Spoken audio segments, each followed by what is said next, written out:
ಎಲ್ಲರಿಗೂ ನಮಸ್ತೆ. Aroma of Coorg ಚಾನಲ್ಗೆ ಸ್ವಾಗತ. ಇವತ್ತು ನಾನು ಮಾಡ್ತಾ ಇರುವಂತಹ ರೆಸಿಪಿ ಅವರೆಕಾಳು ಹಾಗೆ ಮೆಂತ್ಯ ಸೊಪ್ಪನ್ನು ಯೂಸ್ ಮಾಡಿಕೊಂಡು ಪಲಾವ್ ಮಾಡ್ತಾ ಇದ್ದೀನಿ.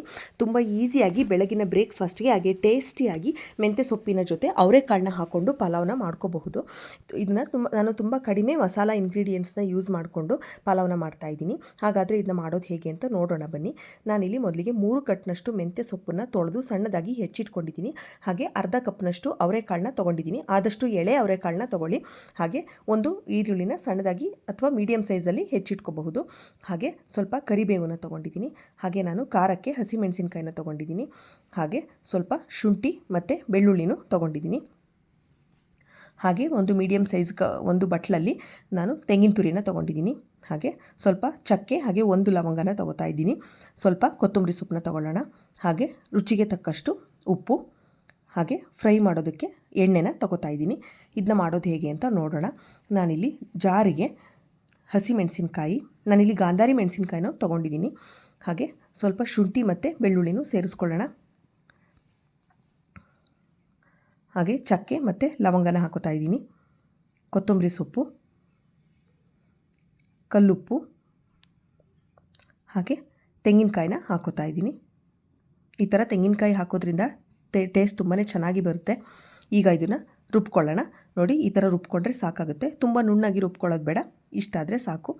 ಈಗ ಕುಕ್ಕರ್ಗೆ ಎಣ್ಣೆನ ಹಾಕ್ಕೊಂಡು ಇದನ್ನು ಬಿಸಿ ಮಾಡ್ಕೊಳ್ಳೋಣ. ಈಗ ಎಣ್ಣೆ ಎಲ್ಲ ಬಿಸಿಯಾಗಿದೆ. ಇದಕ್ಕೆ ಕರಿಬೇವು ಹಾಗೆ ಹೆಚ್ಚಿಟ್ಕೊಂಡಿರುವಂತಹ ಈರುಳ್ಳಿನ ಹಾಕೋತಾ ಇದ್ದೀನಿ. ಈಗ ಹಾಕ್ಕೊಂಡು ಫ್ರೈ ಮಾಡ್ಕೊಳ್ಳೋಣ. ಈರುಳ್ಳಿ ಅರ್ಧ ಫ್ರೈ ಆದರೆ ಸಾಕು. ಅರ್ಧ ಫ್ರೈ ಆಗಿದೆ. ಈಗ ಇದಕ್ಕೆ ನಾನು ಮೆಂತ್ಯ ಸೊಪ್ಪನ್ನು ಸೇರಿಸ್ಕೊತಾ ಇದ್ದೀನಿ.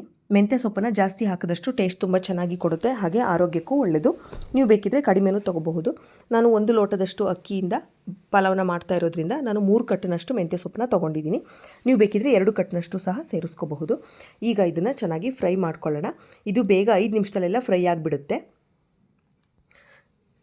ಇದನ್ನ ಫ್ರೈ ಮಾಡ್ಕೊಳ್ಳೋಣ. ನೋಡಿ, ಈಗ ಚೆನ್ನಾಗಿ ಫ್ರೈ ಆಗಿದೆ. ಇಷ್ಟ ಆದರೆ ಸಾಕಾಗುತ್ತೆ. ಈಗ ಇದಕ್ಕೆ ರುಬ್ಬಿಟ್ಕೊಂಡಿರುವಂತಹ ಮಸಾಲೆನ ಸೇರಿಸ್ಕೊತಾ ಇದ್ದೀನಿ. ಮಸಾಲೆ ಎಲ್ಲ ಹಾಕ್ಕೊಳ್ಳೋಣ. ಮಸಾಲೆನ ತುಂಬ ನುಣ್ಣಗೆ ರುಬ್ಕೋಬಾರ್ದು, ಸ್ವಲ್ಪ ತರಿಯಾಗಿ ರುಬ್ಕೊಂಡ್ರೆ ಟೇಸ್ಟ್ ತುಂಬ ಚೆನ್ನಾಗಿ ಕೊಡುತ್ತೆ.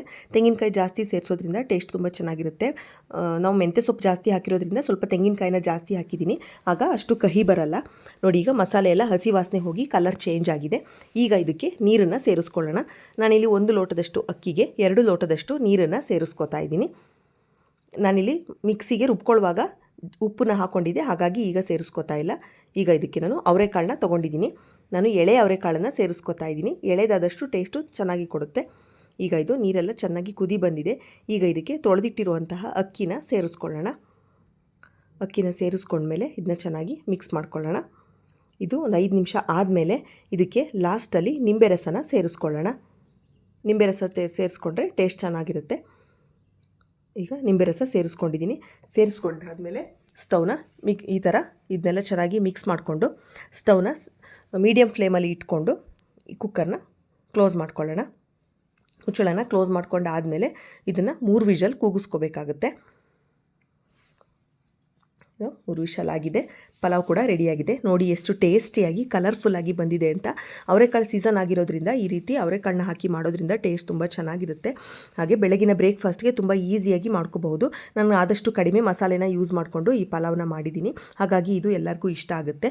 ಇಷ್ಟ ಆಗಿದ್ದರೆ ಒಂದು ಲೈಕ್ ಕೊಟ್ಟು ವಿಡಿಯೋ ಹೇಗಿತ್ತು ಅಂತ ಕಮೆಂಟ್ ಮಾಡಿ ತಿಳಿಸಿ. ಹಾಗೆ ನೀವಿನ್ನೂ ನಮ್ಮ ಚಾನಲ್ಗೆ ಸಬ್ಸ್ಕ್ರೈಬ್ ಆಗಿಲ್ಲ ಅಂದರೆ ಈಗಲೇ ಸಬ್ಸ್ಕ್ರೈಬ್ ಮಾಡಿಕೊಂಡು ಪಕ್ಕದಲ್ಲಿರುವಂತಹ ಬೆಲ್ಲೈಕನ್ನ ಕ್ಲಿಕ್ ಮಾಡಿ. Thank you for watching.